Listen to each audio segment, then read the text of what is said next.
Long before New York became a city of glass towers and luxury apartments, it was a city shaped by black lives. Africans arrived in Manhattan as early as the 1620s, first as enslaved laborers working for Dutch settlers, and later under English rule. By the late 17th century, a small but resilient free black population began to emerge, carving out neighborhoods where families could live, worship, and build businesses.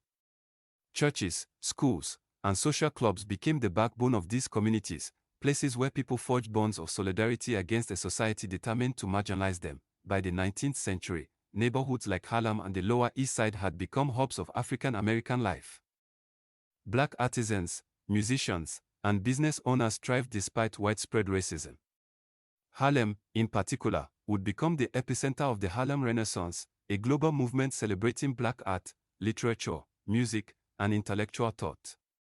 Bedford-Stuyvesant in Brooklyn also grew into a self-sustaining black community, filled with theaters, local businesses, social clubs, and churches. These neighborhoods were not just places to live, they were living, breathing communities with their own culture, politics, and identity, yet the city's development often came at the expense of these communities. In the mid-20th century, swaths of black neighborhoods were bulldozed in the name of urban renewal. One of the most notorious examples is San Juan Hill, a vibrant African-American and Puerto Rican neighborhood in Manhattan.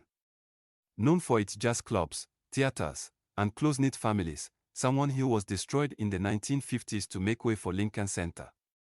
Thousands of residents were displaced, losing not only their homes but the social networks and cultural fabric that had nurtured them for generations. Harlem, long celebrated for its cultural vibrancy, also faced displacement.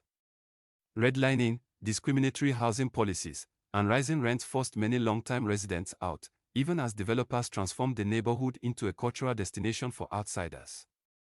Across the city, highways like the Cross-Bronx Expressway cut through thriving black neighborhoods, leveling homes and isolating residents from schools, jobs, and services. Public housing projects, though often intended to help, sometimes replace cohesive communities with towering, impersonal buildings that lacked the social fabric of the neighborhoods they replaced. This erasure was not just physical, it was cultural and political. Businesses closed, historic churches shuttered, and community organizations dissolved. Oral histories, traditions, and stories passed down for generations risked being forgotten.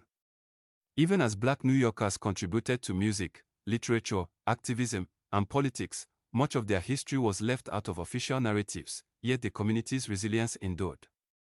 Jazz, gospel, and later hip-hop culture thrived in new neighborhoods, continuing to influence global culture. Family